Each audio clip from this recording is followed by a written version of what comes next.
Allison Seeley-Smith here, the voice of Storm from X-Men the Animated Series and X-Men 97. I'm summoning you to a monumental gathering, the Uncanny Experience, the immersive X-Men fandom convention. This September 28th and 29th, we are transforming the Minneapolis Club in Minnesota into the hallowed halls of the Xavier Institute. Prepare for an electrifying array of panels, a mutant marketplace, celebrity meet and greets, a cosplay contest, the enigmatic Hellfire Club, and an unforgettable after-party in the mansion. Embrace your powers and let the storm guide you. Visit theuncannyexperience.com to learn more. Bum bum bottom bum bum bottom bum bum bottom bum bum bottom bum bum bottom bum bum bottom bum bum bottom bum bum doobie doobie da da da doobie doobie da da da doobie doobie da da da bum bottom bum bum doobie doobie da da doobie doobie da da doobie doobie da da da bum bottom bum bum bottom ba da ba da ba da ba da ba da ba da ba da ba da ba da ba da ba da You are now in session with the Comic Book Couples Counseling Podcast. I'm Lisa Gullickson. And I'm Brad Gullickson. And each month we evaluate a different iconic romance within the four-color realm. And in this episode, we, the people of the Comic Book Couples Counseling, in order to form a more perfect session, establish episode, ensure domestic tranquility, provide for the common social media accounts, promote the general Patreon, and secure the blessings of 5 stars to ourselves and to our lovebirds, to ordain and establish this contribution of the Creator Corner. We're talking to Steve Darnall and Alex Ross about Uncle Sam from Abrams Comic Arts. Lisa, you cannot be springing song on me. I know, especially with the tenor of our introduction. But did anybody else have to memorize the preamble? I probably did, but it was so long ago, I can't remember. It's probably because you didn't have an amazing music teacher like Mrs. Morris at Fox Mill Elementary, because she put it to music, and now I can't forget it. You know, I hate to admit this to you, a music teacher, but I cannot remember a single name of any one of my music teachers. That is so sad. I can remember all of the names of my elementary music teachers, and it was all the same lady, but she had like a rough go, so she had a couple of last names while she was there. Oh, well, I'm. She's ultimately happy. Okay, good. My parents still run into her every once in a while. Okay, good. Wow. Brad just went through a whole series of emotions in those last 30 seconds, Lisa. But mostly I'm excited about today's episode. Alex Ross returns to Comic Book Couples Counseling. Maybe you remember his last appearance talking about Fantastic Four Full Circle. That is such a great episode. If you have not listened to it, link in the show notes.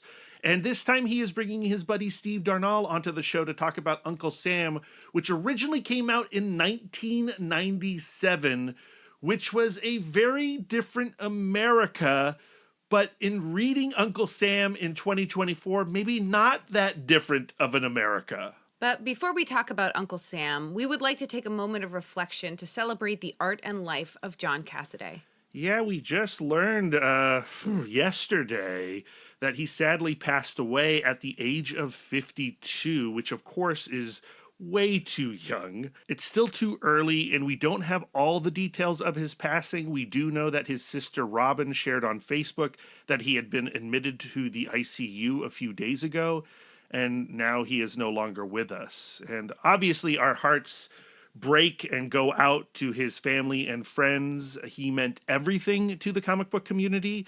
Just looking at our social media timeline for the last 24 hours, you can see the outpouring of love towards John, and how it seems like with Astonishing X-Men in particular, that book brought a lot of people back to comics.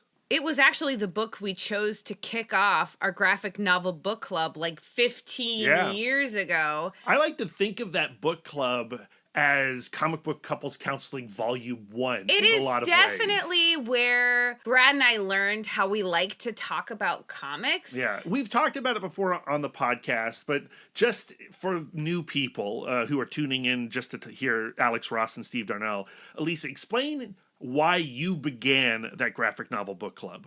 When Brad and I started dating, I had read comics, but I wasn't like a comics reader. And when we waited until marriage to move in together because We're very proper. We're very proper. And or our parents are very taskmasters. proper. Moving into the apartment, it was already so filled with comics, and I kind of felt overwhelmed, but I really wanted to read them. I needed some accountability. I needed some buddies to get me through these books.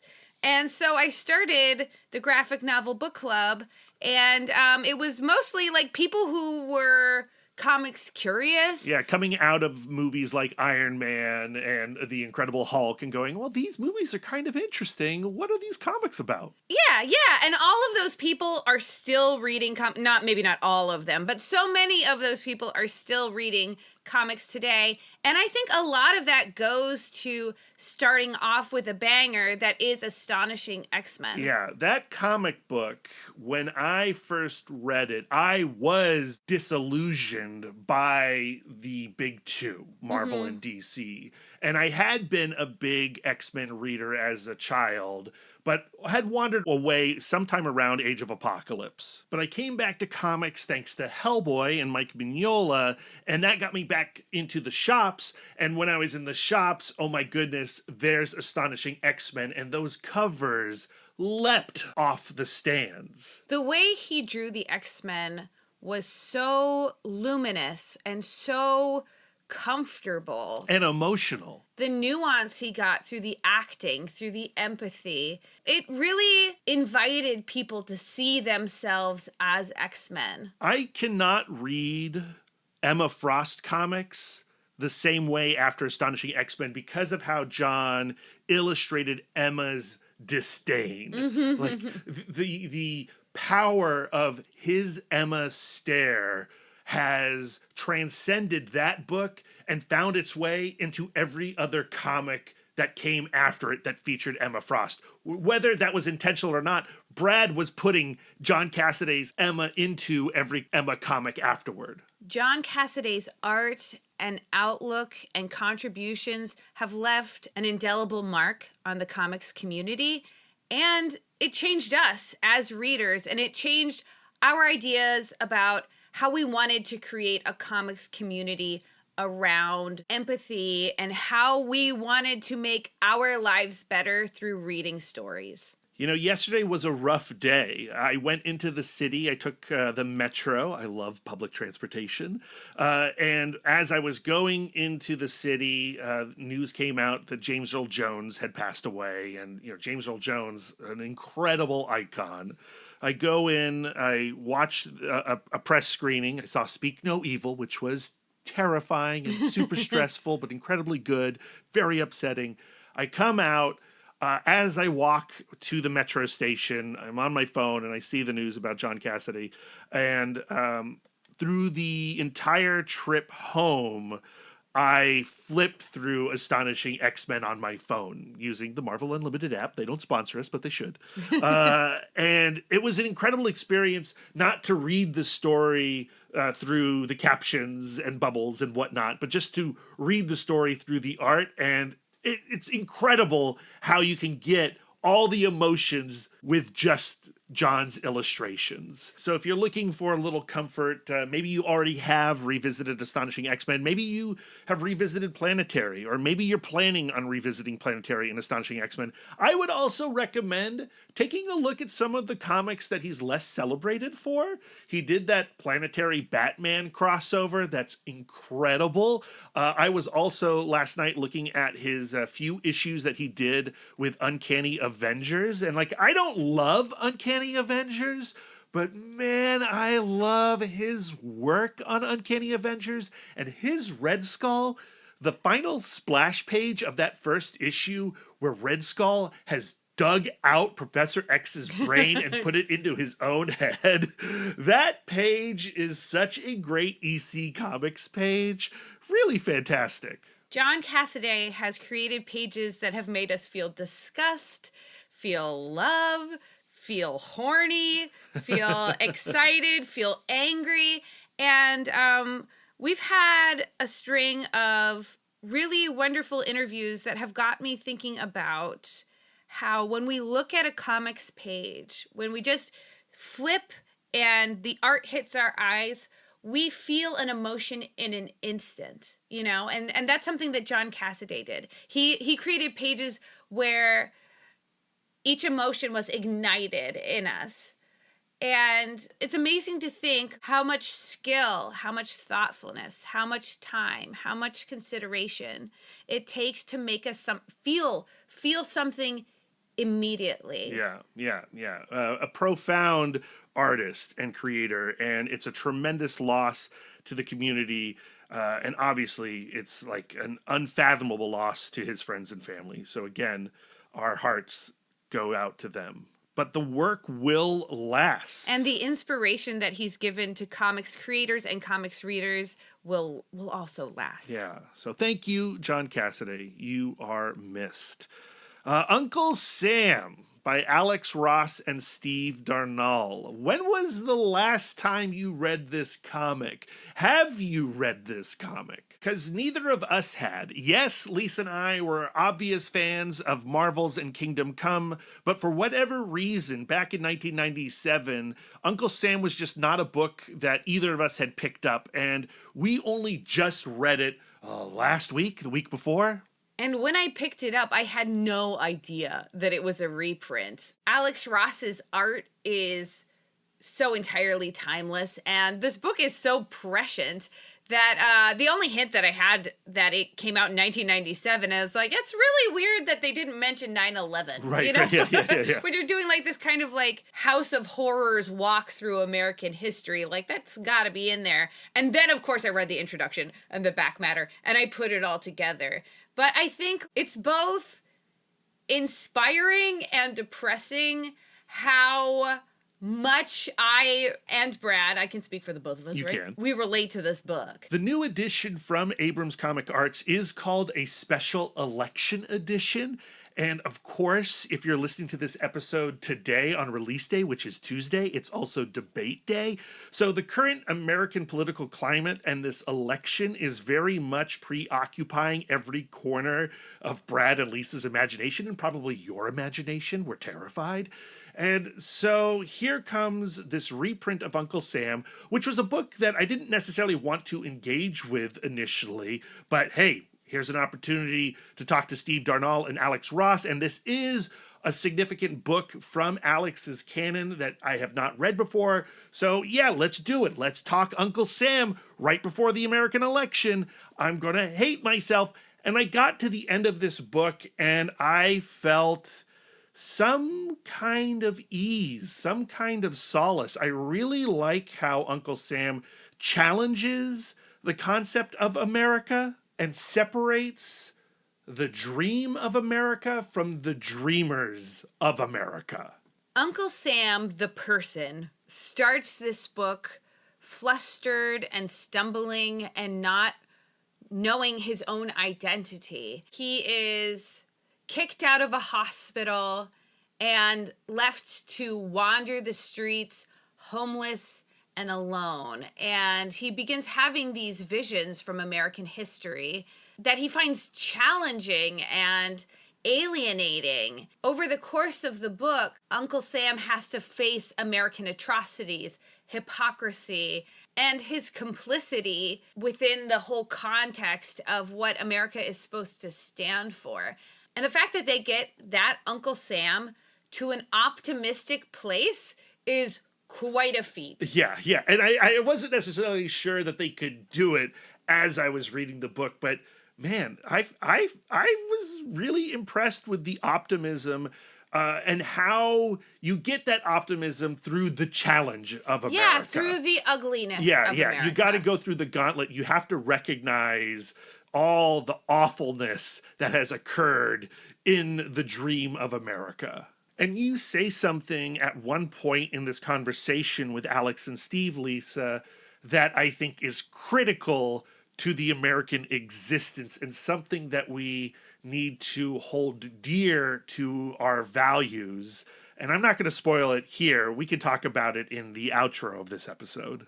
Not only does Uncle Sam meet historical figures and go to historical places, but he also interacts with other iconic symbols. He talks to Britannia, he talks to the Russian bear, and he talks to Columbia, which was the symbol of America before Uncle Sam took over. And I had one of the many symbols. And I had never heard of Columbia. Same. And Uncle Sam interacts with negative icons as well. Icons that came out of racism and insensitivity and misunderstanding. And oppression. Yeah, he talks to a lawn jockey. He talks to a cigar store Indian. And the way that it's done is so jarring and provocative. It just really makes you examine the manipulative impulse to create these symbolic characters. And the depressing aspect of this conversation is the fact that this book came out in 1997 and we're still having these same conversations, these same battles in 2024. And it's rather terrifying. And that is sort of where this conversation with Alex and Steve begins. And we work out our feelings about all of that here. So yeah, I think that's all the setup we need. Again, Uncle Sam, the new edition, it's in partnership with DC Comics under their black label, but it is coming from Abrams Comic Arts and it is out now. Alex, welcome back to Comic Book Couples Counseling. Hello. Hello. Thank you for having me back. We are so excited to have you here, as well as Steve. Welcome to the Love Nest for the first time. Thank you so much. Thrilled to be on Comic Book Couples Counseling, although I should point out Alex and I are only friends. Well, you know what? Sometimes friends need counseling, but spoilers is that you're actually counseling us and we have a lot of problems. And so we're going to start by talking about Uncle Sam, and then we're going to need some reassurances. Fair enough. My dream comic book couple was always Ralph and Sue Dibney, but Ralph and Sue, as I've illustrated them many times over the years, has always been posed for by Steve and his wife, Meg. Oh, that's right. Nice. So when they killed her off in the comics, I was upset over the loss of my friend, Meg. I know. Interesting. Who is happily still with us, yes. Yes. Okay, good. But no, we're friends with artistic benefits. We'll put it that way. Yeah, that's beautiful. I love that. And some light snogging. What happens between friends is your business. We're going to start with a thing that Brad has told me is not embarrassing. But when I picked up Uncle Sam, I didn't know that this was a re-released book. I thought that this was a recent book. And it wasn't until I had entirely finished it and gone like, oh, they really focused on old history. They really didn't catch up to the present. Did I ask Brad, oh, this is a re-release, right? It's not like a new, because then I started reading the afterword and I was like, oh, is this an update to and so Brad had to tell me that, no, this comic is from 1997 and its prescience is just how disappointing we've been since 1997. So I want you to tell me that I should have no reason to be embarrassed because being wrong happens.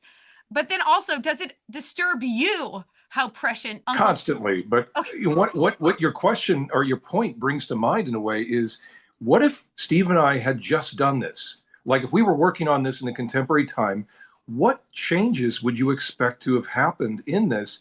And we've never actually thought about that. We've never had that conversation. So, Steve, do you have an immediate feeling for that? Well, the first thing that comes to mind is, of course, those moments when Sam is sort of blurting out random phrases. We could have replaced those many times over. Yeah. That's the obvious one. Gosh, yeah, I can't really think in grand hypotheticals, after September 11th. Well, I think we'd have to incorporate it. Oh, we would definitely, Yeah. and I mean, at the moment, I can't conceive of how, because again, this was a story we started talking about 30 years ago. Yeah. But you're right. No, it would have had to include It would have had to include that. It would have had to include the Iraq War, and it would have had to include, of course, the elections of recent years. Again, I'm kind of glad we were absolved of that particular responsibility. But to answer your question in a sense, I mean, it may sound egocentric, but yeah, I was hard pressed to think of any time in the last quarter century when the story didn't feel kind of relevant, you know? So, I mean, I can certainly see if people were less inclined to look into it during the War on Terror and everything that was involved in that. But, some of the basic themes that we incorporated into the story, those, for better or worse, were intended to be timeless. Yeah, I think about like JFK assassination and how that was handled, kind of being the crux of this Uncle Sam. Do you think it would still be the crux of a more current Uncle Sam, or would you have some other point in history? I'm not sure I would lay it at the feet of the Kennedy assassination, although that's certainly an important part of the book.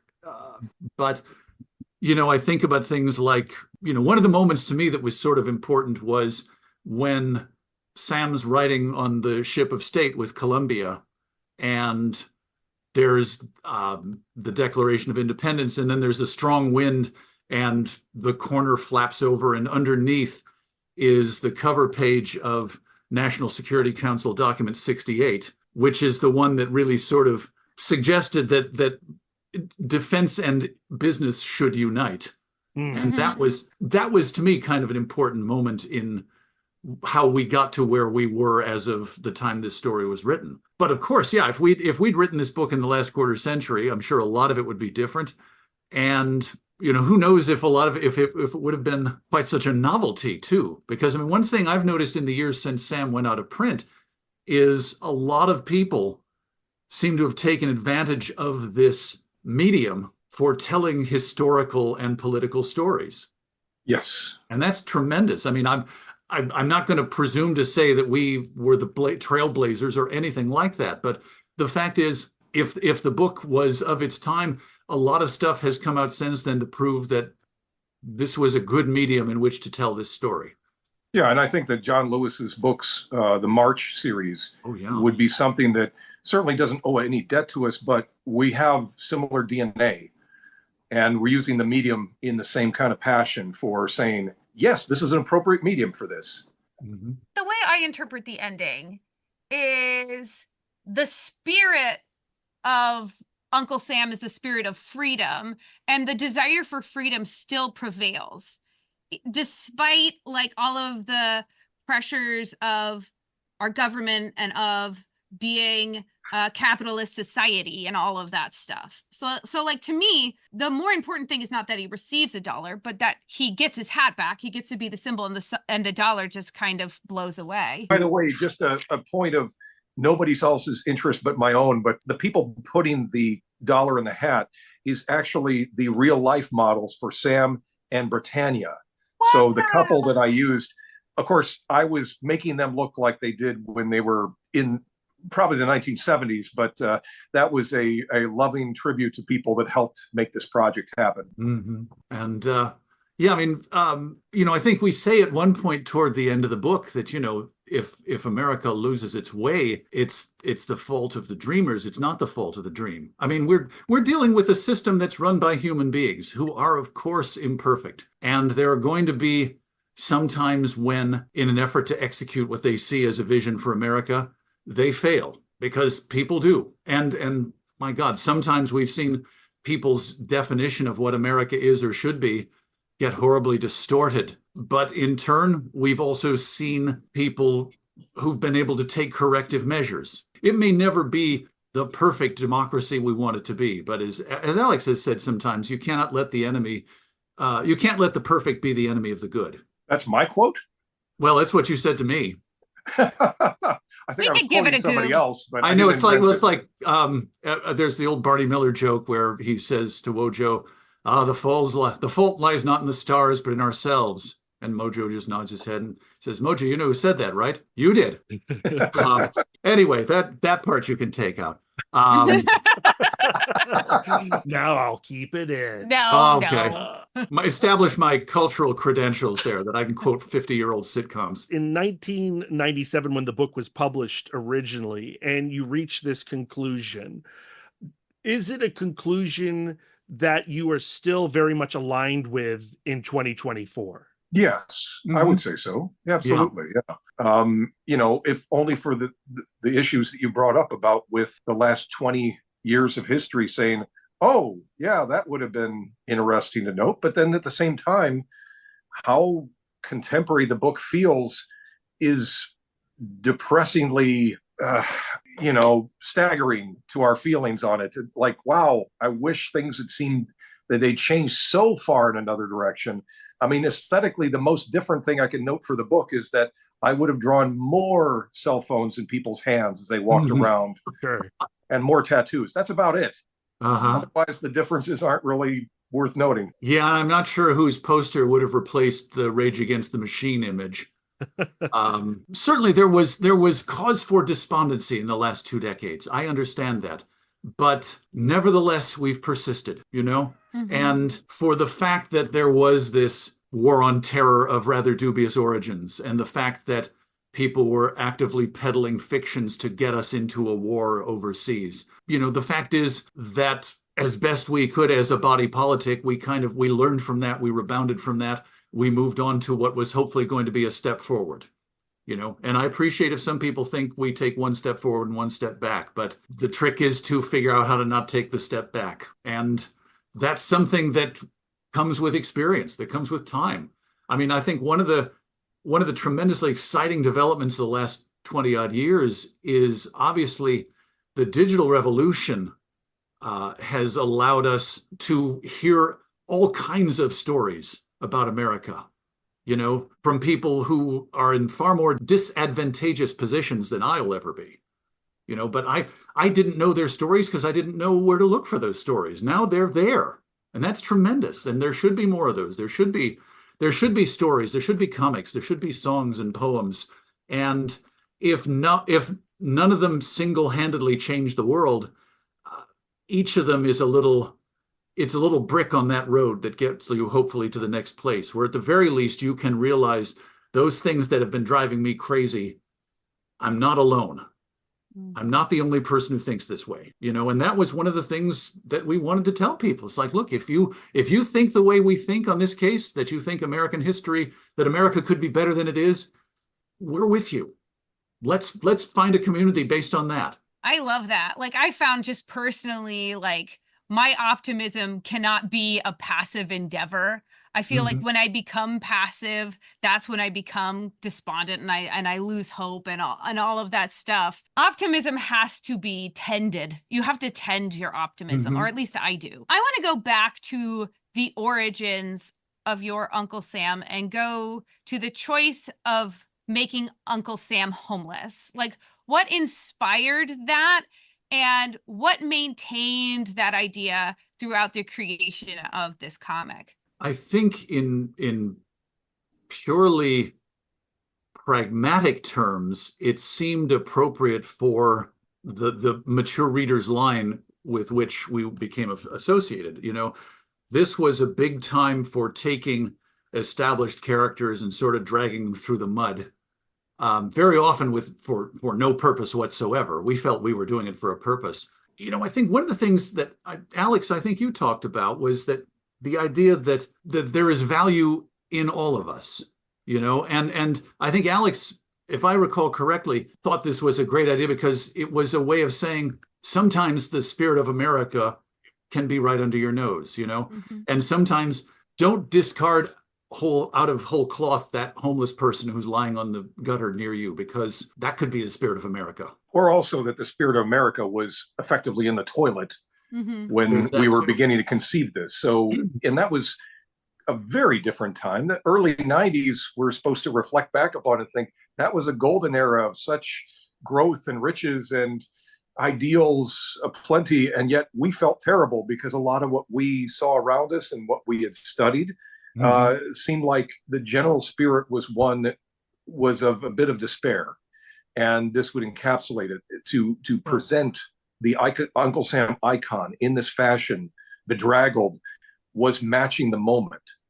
Yeah. And also at this point too, we'd had a dozen years of Reagan and Bush, and that's when the homeless issue in this country exploded exponentially. I mean, that was the sort of thing, growing up in the suburbs of Chicago, you know, I was 20 years old before I saw an actual homeless person. And then it's sort of like after that, as terrible as it sounds, they were everywhere, and it was overwhelming. And as Alex points out, these were people who were being written off through no fault of their own. It seems sometimes like that was happening with the Spirit of America too. It's also something to say that the idea of being homeless is itself a metaphor for all different groups that are marginalized. Mm-hmm. So you could have picked randomly almost any group. I mean, if we had made this a representation of Uncle Sam, a person of color, that would have had value too. That was another way one could have gone. I mean, effectively, I wanted the graphic impact to still be connecting to the tissue of James Montgomery Flagg's representation, where he used himself as the model for the character. And so we're still going to get that thing that you would still put in the same point of history. And going back, you'll say, okay, this is the same as that. And you immediately recognize it. But all these different things, all these different groups are represented in his spirit and the way he's handled in this. And of course, the points of history he's going to look upon are going to represent hopefully a bit more of a wide array of experience than maybe we were seeing in a lot of our entertainment and historic observation. We're talking about a main character who had been lost and was trying to make sense of the world around him. It makes perfect sense that he would just have sort of vanished for a long time and then sort of turned up trying to figure out who and what he is and why he's wearing the same striped trousers for years on end. Steve, in your afterword, you alluded to perhaps Uncle Sam being homeless might have been inspired by Alex's being raised by a minister. So I would like to have Alex speak about that. You seem to be scoffing. Is that a scoff? I mean, it always grants. I mean, look, I did put my dad in a relatively famous comic book as a minister, so I'm always attached to that part of my history, and I don't want to dispel the nature of what people might assume about my my religious background or beliefs. But I think to a certain degree, yeah, I think there's a humanism that was always driving my father and his particular form of how he practiced what he preached. And so there is a direct correlation. I mean, in fact, for me, I'm going from a project where my dad is the lead character and he was involved in every part of that as far as, both inspiration and modeling for the character. And then I'm working directly into Uncle Sam with a character who's going to be, he's both the Superman and the Norman McKay character from Kingdom Come. He is all those things in one. He's going to be both the action icon and the figure of age and perspective. So yeah, there's a lot of effect of being a preacher's son coming into it. But I did see and know of my father being engaged with homeless outreach, as well as all different points of society, because my dad is an original progressive going back to early 20th century. He broke with convention in much of his choices in life, and his objectives were to be very socially conscious in all things that he was speaking about and what he was focused on during his lifetime. As a person who was also raised Christian, it's hard not to draw the parallels between Uncle Sam and Christ. Like, the idea of the least of our brothers, that's going to be Christ. Or there's that moment in the prison where he's with all of the protesters and he sees with clarity the anger that brought each of them to that place, except for that one guy who was just protesting to get laid, which there's always that guy, and good for him anyway. But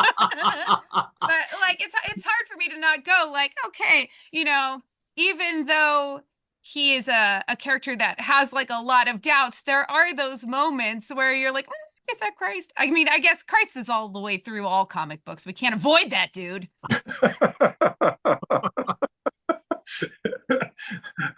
I'll Yeah, let you speak to that, Steve. I'll have to read more about him. He sounds interesting. No, I think I don't know that there were deliberate parallels, but in both cases, you're talking about a figure who is representative of something in its entirety. Whether it's this is the Son of God or this is the spirit of a nation that's 200 years in. By definition, they're going to contain multitudes.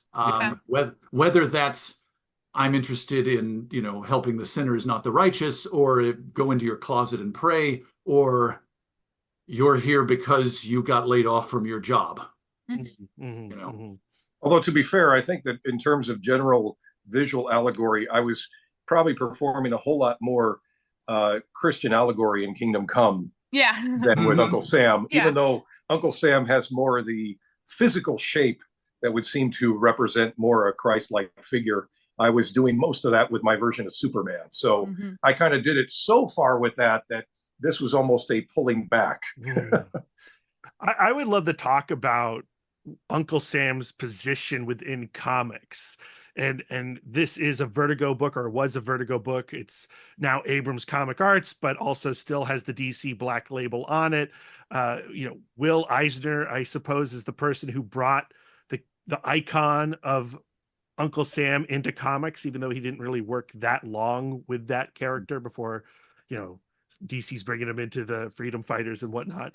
But then your version of Uncle Sam, while I guess is playing with that a little bit, is also pulling away from the superhero version of the character. Can you talk about that a little bit? Definitely. I know when we started discussing it, it really was sort of two guys just shooting the breeze, and one of them saying, wow, a character who's really underutilized is Uncle Sam. And that's what really got the discussion going 30 odd years ago. I think and again, too, in the 90s, there were a lot of instances of bringing back Golden Age characters and then just dirtying them up, for lack of a better term. Most of them, looking back, were pretty pointless. But I think as a practical matter, we went through the idea of, will this be an update of the Will Eisner character? Are we going to have to do something with Buddy, his boy sidekick? And Alex put his foot down on that one right away, which was great. That was and that was really important, because then it sort of solidified in our minds, okay, we don't owe anything to Will Eisner. We don't owe anything to the Freedom Fighters. This can simply be a book about the iconic figure of Uncle Sam. And that was tremendously liberating. And also, the only thing that ties it is the fact that we stayed with DC Comics, which arguably you could have taken this exact project over to any independent publisher. It could have been done with Image. It could have been done with Fantagraphics. And ultimately, the platform that you had with Vertigo, the attitude of the books there that was reaching a broadening audience, was the one we were the most drawn to. And of course, I have this in with DC because I'm already beginning the relationship with them. During the time I was working on Marvels, I was already with one foot into developing Kingdom Come with them, and figuring that, like, I got a shot to possibly get us into this place where they've got all the other great Vertigo stuff, the house that Alan Moore built. Effectively, we wanted to be in there and showing we were of a similar mindset, that we would hopefully reach those people. So it seemed the perfect ghettoization of our material. And Alex, then, can you talk about finding your Uncle Sam, being inspired by the original iconography, flags, illustration, and beyond that too? Well, I knew I wanted to connect mostly with his work, of course, because that one singular image is one of the most known in history. And I was really uninformed of the amount of other paintings that Flagg would wind up doing in his lifetime, where he used himself as the model, and as well, he did, if not photo shoots, he did public appearances wearing the full outfit with goatee attached. So he happily cashed in on the idea of himself being Uncle Sam. Now, I was not my foremost model, did not want to be either, and I was not the right shape for it at the time, but I knew a friend of a friend who I got to know a lot better, who I just thought had these amazing eyes that I could build upon. Like, he had the shape those large eyes that Uncle Sam shows in the book, I thought that will connect me right away to the Flag version, and I can exaggerate the rest. So I was using a small, mostly hairless man for this model that to build this character out of, that I would elongate and animate in a way that was much more of a fluid figure than I'd ever gotten to illustrate in any of my prior work. If anything, Uncle Sam as a book allows me a greater amount of our cartooning and expressiveness to show a gesticular nature of a lead figure who's not just standing around looking stoic all the time, which was mostly my brand up until this point, and ever since this point, because I probably have never done anything else that would be considered as out of the norm for me as this book. The end of the book, we start to meet other symbols, and we meet Columbia. And I was wondering, like, I was not really raised with Columbia. Did you hear Columbia growing up? Despite living 20 minutes from Washington, D.C. Yeah. Did you grow up with an awareness of Columbia, or were you doing research that like brought up all of these other symbols? Because I want to know what happened to her. Well, I think everybody remembers watching the Columbia cartoons in the 60s. No, I'm kidding. Okay. Kidding. There's no such thing. No, I thought you were going to refer to the film company there. Right. This came about through some of the research we'd done, you know, and the idea, the fact was that really until James Montgomery Flagg gave Uncle Sam that look. Yeah, the Uncle Sam look that we know today, yes, it started after the assassination of President Lincoln. And that's when Thomas Nast began to incorporate that into it. But like I say, around the time Flagg was doing the I Want You poster, that's really when society sort of made it clear, you know, it's Uncle Sam. And, you know, Columbia, thank you. Your services are no longer required as a spirit of America. But yeah, she was a representative of this nation in art and cartoons and all those things throughout the 19th century. So it made perfect sense that they would have some relationship because they were on the ride together, you know, until, I mean, and she sort of ended up, I suppose if we want to really torture a metaphor, the Uncle Sam character in this story, he got lost. The Columbia character in this story sort of got off the ride before that happened. To me, it feels right that our symbol is like an eccentric uncle. You know what I mean? Who's demanding things of us. And we're like, you're not our dad. Well, I think more than one person has suggested, yes, that uncle was a great symbol because, yes, he's the one who'll come and say, hey, we should do this, but he won't force it on you. He won't tell you this is how it's got to be done, because you're right. He's not a father in the sense that he's not an ultimate authority figure. Mm-hmm. And I think that's why so many people, including Will Eisner, sort of treated him as a very rustic sort of character when they'd put words in his mouth. And of course, to go even further back, before there was Uncle Sam, there were characters like Brother Jonathan and Yankee Doodle who were genuinely rustic and had that sort of, I don't know if I'm using the right phrase here. They weren't ignorant, but they were perceived as ignorant, which they in turn could play as a strength. I taught at a K through 8 school for a while. I was a music teacher. I had to do Colonial Day for 4th grade.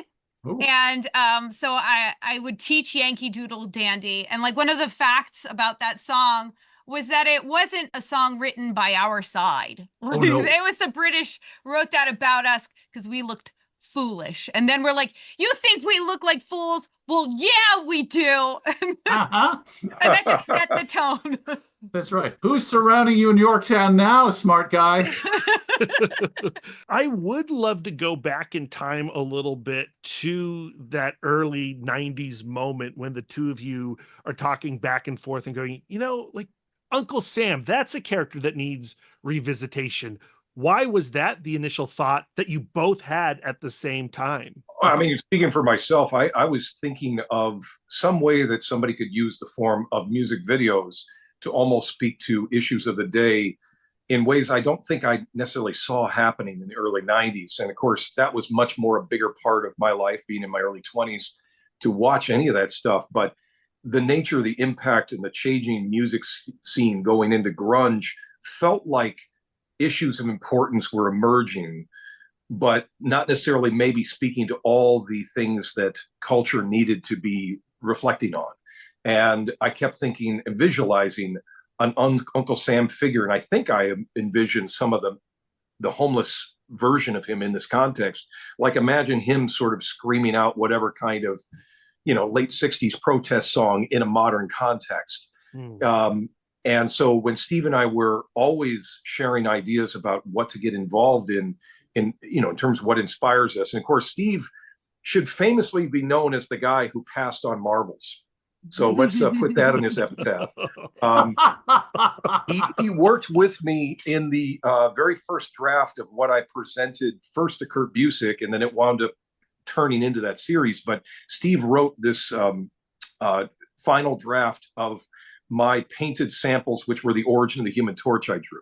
And that's been reprinted every collection of Marvels ever since.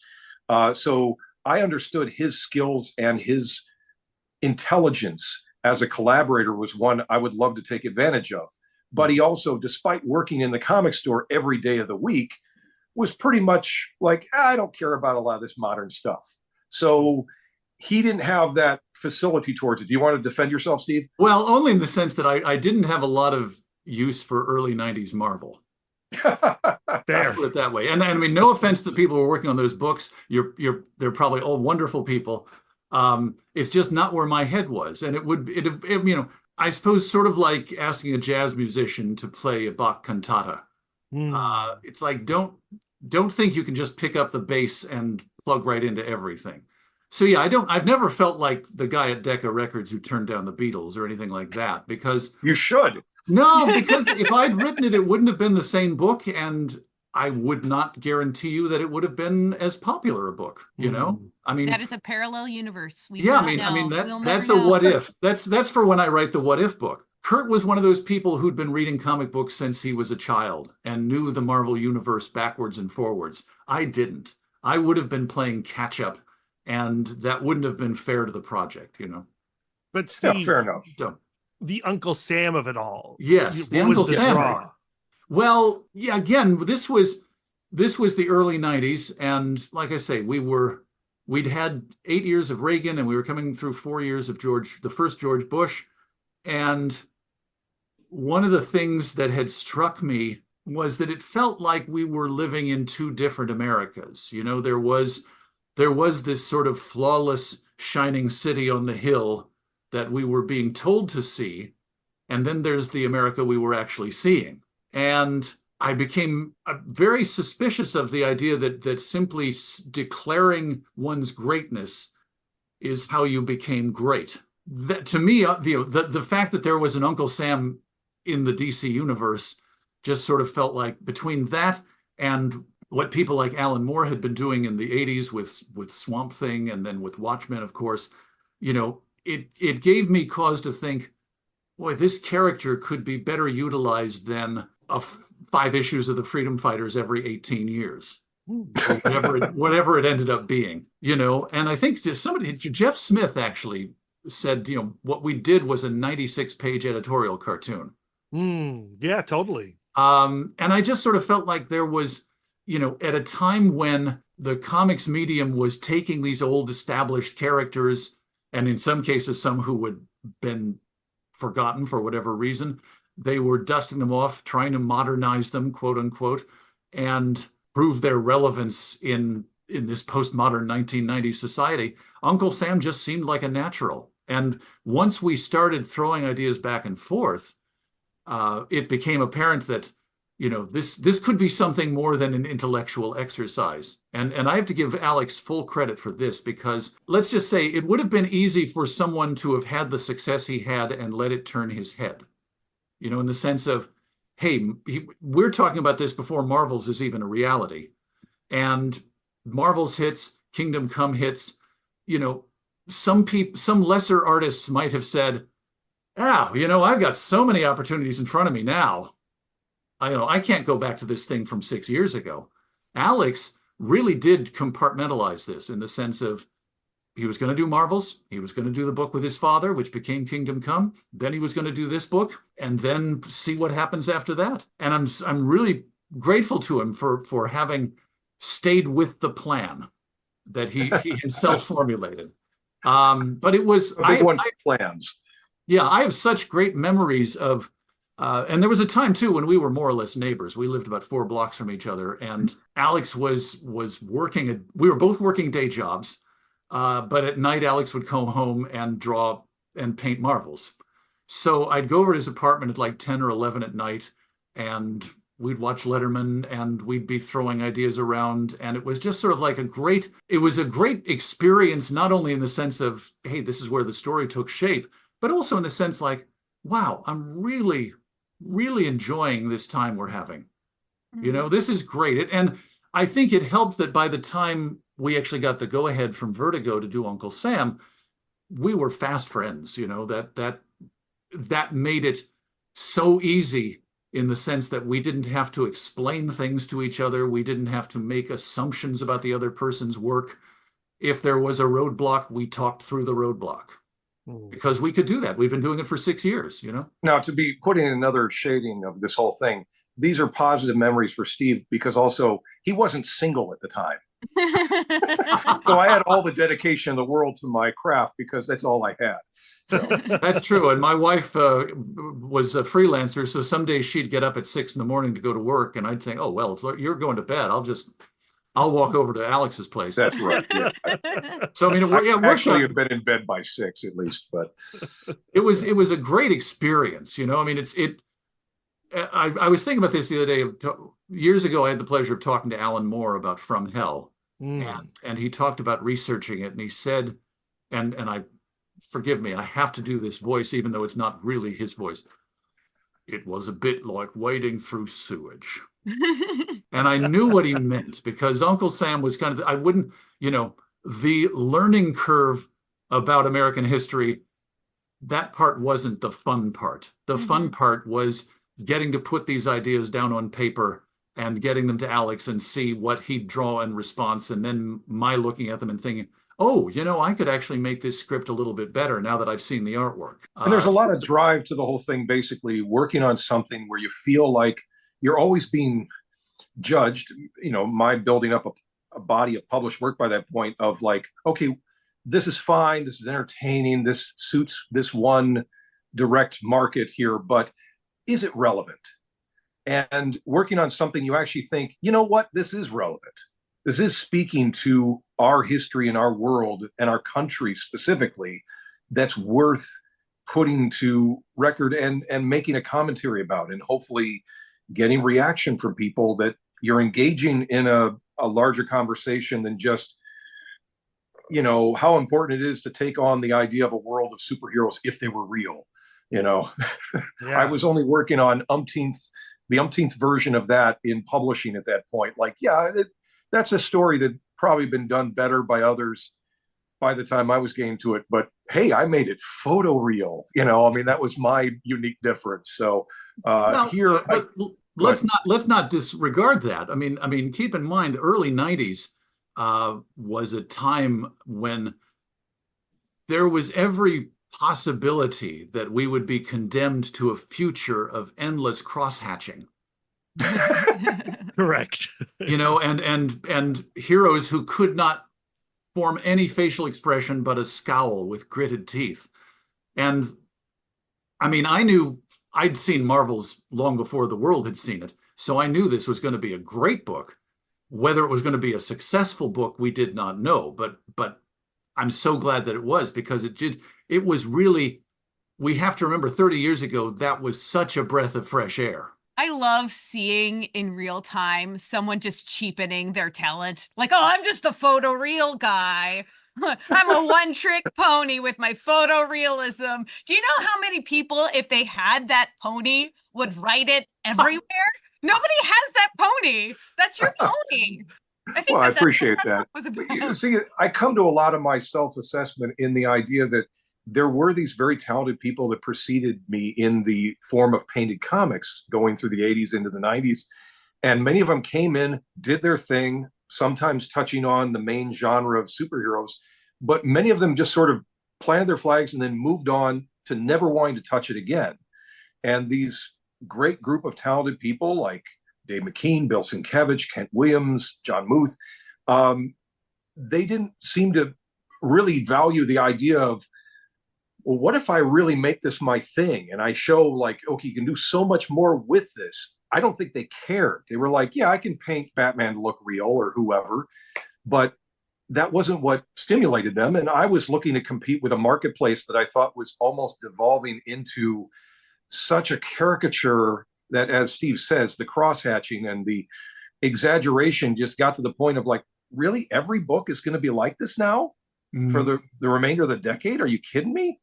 And I was not alone in terms of what talent set I was coming in with, but I seem to be one of the few people, and I'm not the only one. I mean, there's Dan Brereton and there's Joe Jusko, who were dedicated to wanting to show like, well, you can also make them look like this, which is closer to a realistic approximation. So I was just the guy who was willing to spend literally all of my time doing nothing but this. I want to go back to something we touched on briefly, and that is how heavy it must have been to stay in the research headspace and then, you know, taking your main character through this parade of our nation's, you know, greatest sins and atrocities and hypocrisy and all of that stuff, and then still deliver like an optimistic ending. Like, it must have been really, really depressing, was it? Or was knowing that you were going to end on hope and optimism enough? You know, one of the things I do remember from the creative process once we'd signed to Vertigo was Karen Berger, who was our editor on this book, had talked about the hidden shame. Mm-hmm. You know, and that was something that she thought you really should have something in there, something that we can sort of tease out over the course of the book, and then right before we get into the final act, we can reveal what it is. And in this case, it was, you know, Sam as one of the militiamen at Shay's rebellion, which in retrospect doesn't sound all that dramatic, but I loved it so much, though. Thank you. I mean, you know, the point was, yes, that was, we knew there was going to have to be a point where things kind of bottomed out, because neither of us wanted this to be a 96-page litany of everything's gone to crap. There's no point in any of it, because that would be a waste of everyone's time, ours and yours. Well, you know, there was a lot of inspiration to be found in being audacious, in doing something that you weren't seeing done anywhere else. So there's nothing to feel despondent about that. In fact, to be emboldened by it and say, we're going to put an actual engaging lawn jockey into our story, and it's not going to be at the debasement of the people that it was a representation of. It is going to be used as a point of critique and of exposing an unclean history. And, you know, the same with the Cigar Store Indian is something that I think, where else were you finding that? I mean, this is not Robert Crumb's kind of like, hey, I drew some racist stuff in comics because that's the id of America I was reflecting back at us. This is something where you can clearly see our intent and our goodwill as carried through the exposure to these awful things. And by using the context of the antique store, I had to turn to the page to remind myself, you know, that was a great route to get there, to say this is the way that we would represent each other and represent fellow human beings in such degrading terms. And I think to really dial in on that in a way that was not something you were getting everywhere, it was just cool to feel like you were at a point of, well, I keep repeating relevance, but you know, when most of my medium was getting knocked regularly by mostly self-mocked within the world of cultural criticism from the Comics Journal. But if you talk to anybody who didn't read comics, you knew how much this was a ghetto that was looked down upon. And this was a craft that had no general love in the popular culture, which is why it has been the vengeance of the 21st century to make all movies about superheroes, and to hell with the rest of you. Well, and one of the things we talked about in those early Bull sessions, Alex had the idea that if Uncle Sam's an iconic figure, yes, he should be conversant with other iconic figures, now including Columbia and Britannia, but also, yes, the lawn jockey and the Cigar Store Indian. And once we once we had that open up to us, Alex is right. It was tremendously exciting to realize we could make so many of the points we wanted to make. And sometimes that involved, as with the lawn jockey and the scene involving Amadei Ardoin, the Cajun musician, they could be sustained and quite harrowing in their way. Other times we took that idea of the panels of a page where each panel was a State of the Union and threw in a little snapshot so that we could talk about mistreatment of prisoners. We could talk about people being stopped at the border trying to sneak into the country. We could talk about protesters or whatever the case, homelessness, whatever the case might be. Talk about it, make your point, and go back to the story. So I mean, there was a lot to work with, and I think, like I say, over time we found a way to winnow out that which we didn't need for the story.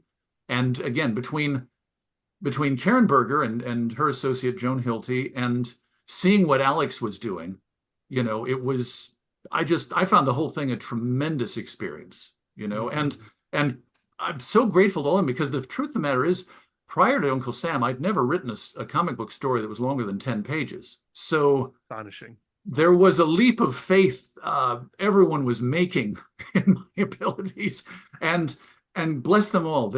Everybody was so helpful in the sense of, if we have a difference of opinion about this, let's work that out and figure out what's going to tell the story you want to tell. Because clearly everybody liked the outline we made. So now how do we get to that point where the rest of the story is as good as that? And I think between us, we made that happen. I mean, gentlemen, you made a hell of a comic, and we came to this book in 2024.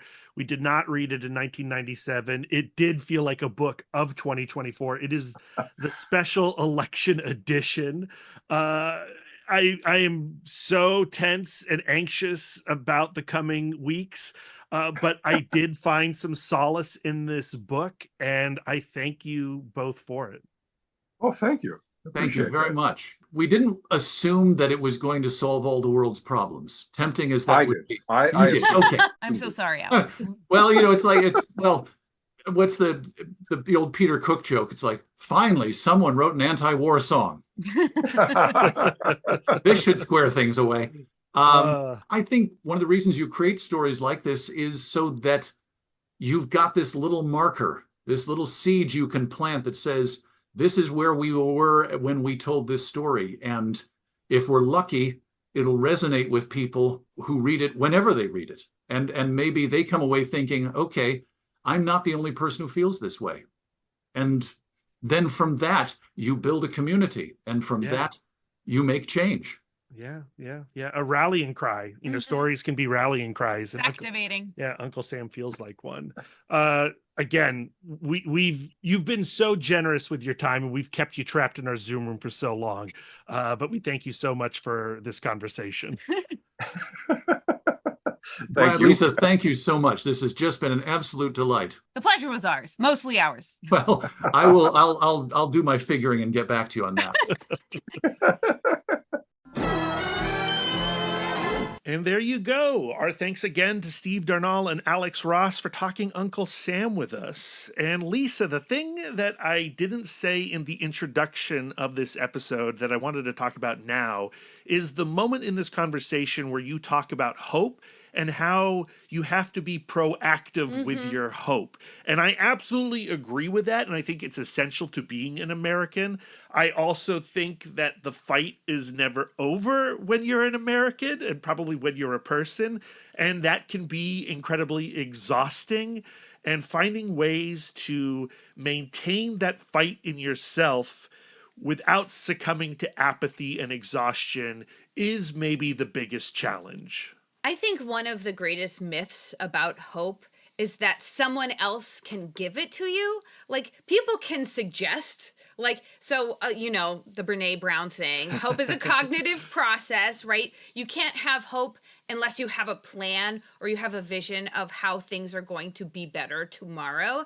But you have to tend your hope. Yeah, and I think books like Uncle Sam help you tend your hope. And I think also books like Justice Warriors from Matt Bors and Ben Yes. Clarkson help you tend that hope as well, even though that book has a radically different perspective and a much more harsh perspective on what it means to be a political being or a political pawn.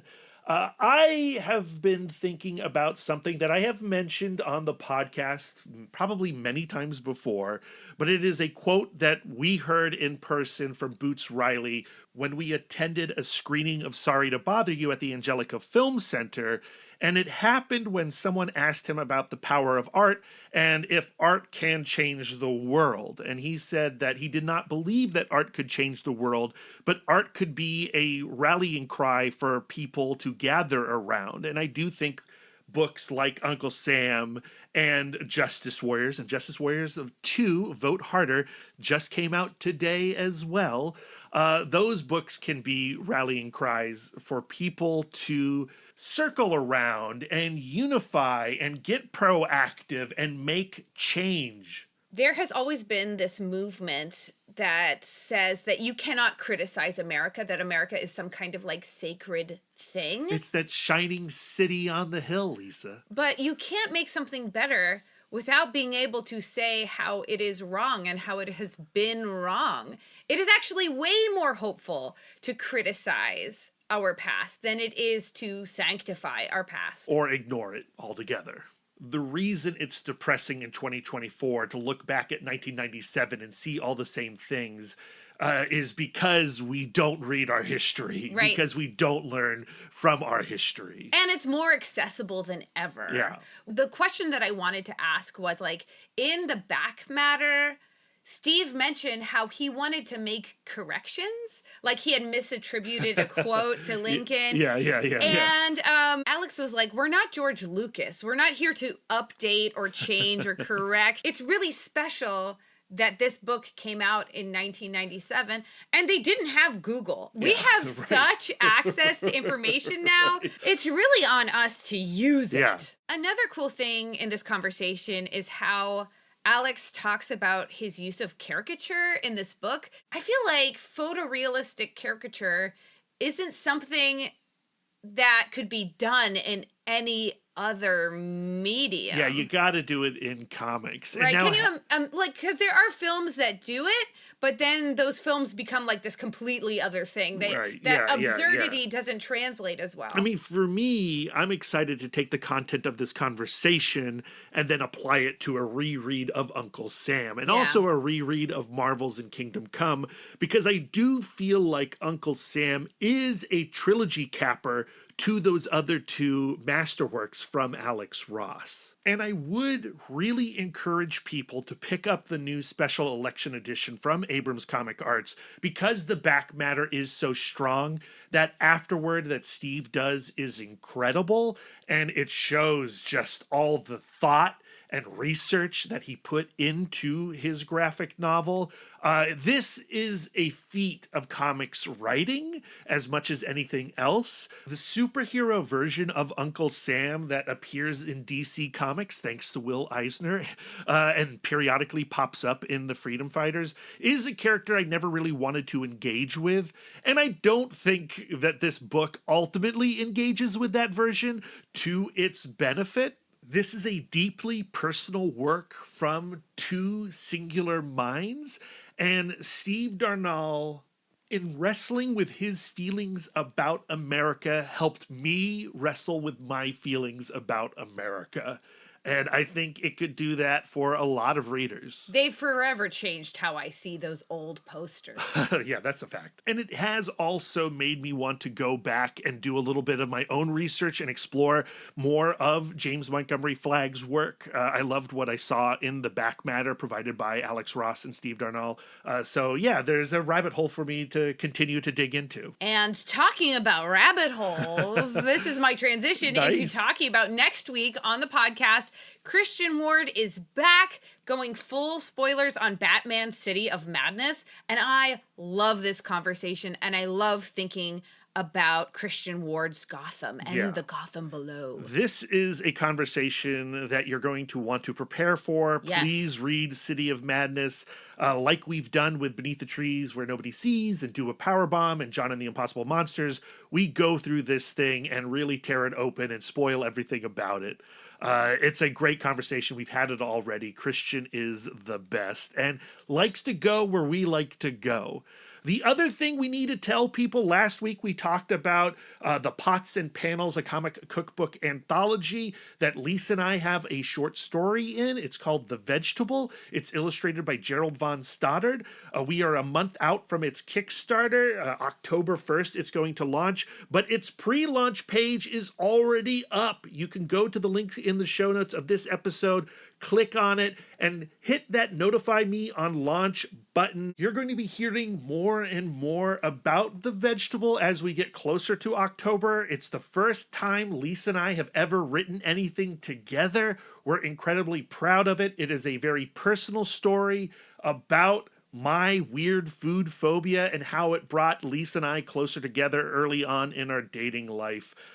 Gerald has shared some of the art already for that story. It's really strange to see us from like 17 years ago again, but on the comics page. Our favorite medium, Lisa. It's so cool. If you are in the general DMV area, September 21st is a big day for comic book couples counseling. Yeah. It is the Saturday of Baltimore Comic-Con, and at 1:45 in room 337, Brad is taking part in the panel I Cover the Comics Biz with Bob Harrison of the Pop Culture Squad, Zach Quaintance of Comics Beat, Brandon Troy of Movers and Shakers, and Mars That Comics Girl from Casually Comics. But I won't get to be there. No. Because at 4 o'clock, I'm hosting Batman Forever at the Alamo Draft House in Winchester, Virginia, co-sponsored with Four Color Fantasies, who is also not there because they are also at Baltimore Comic-Con. And I can't go because I'm singing a wedding earlier that day, and I would never miss a film club, unlike Brad. Well, you know, sometimes you got to split comic book couples counseling up to do it all. I'm very honored to be a part of that panel at Baltimore Comic-Con. Thank you, Bob, for inviting me. And, you know, our film club is our film club, right? We can't ditch our film club. So, of course, Lisa's going to be there hosting Batman Forever. And that screening is filling up fast. So if you're interested in attending, get your tickets now. Link in the show notes. Of course, if you're a Patreon subscriber to Comic Book Couples Counseling, you get in for free. You just have to let us know, and we will snatch your tickets for you. Okay, Brad, we've got to get out of here because I'm going to Taylor Swift mastermind how I'm going to be able to become a model for a Marvel character created by Alex Ross. Okay. It's going to take a lot of plots and schemes. Good luck with that. So where can our listeners send their words of affirmation to you? They can find me on most social medias telling Taylor Swift to get in the game and endorse Kamala Harris this November. Woot. At Mouthdork. And of course, if you have words of affirmation for our logo, you can send them to Aaron Prescott at A Cool Hand Fluke. And if you have some words of affirmation for our radical banner art and show posters, send them to Karen Chapp at Karen_X-Men fan. Lisa, where can our listeners send their words of affirmation to you? I'm always accepting words of affirmation at Sidewalk Siren on Instagram and Twitter. If you'd like to spend more quality time with us, you can subscribe to us on Podbean, Spotify, YouTube, Audible, Apple Podcasts, or whatever app you choose. We're everywhere. If you'd like to get exclusive, you can join our Patreon, where you'll get more content, including weekly bonus episodes. If you'd like to reach out and touch us electronically, you can email the podcast, cbccpodcast@gmail.com. You can visit our website, comicbookcouplescounseling.com, or follow us on all the socials at CBCC Podcast. You can give us the gift of 5 stars on Audible or Apple Podcasts, and if you'd like to do an act of service, why not write a review of the show while you're there? Yes, please. We're always fluent and Yes. accepting of all 5 love languages. It This really is true. warms our hearts and helps the pod. It really does. Until next time, friends, keep your love tank full. And your psychic rapport open. Doopy doopy. Bum bum ba da bum bum ba da ba. See, we got it done in time. Now get dressed and go to work, Lisa.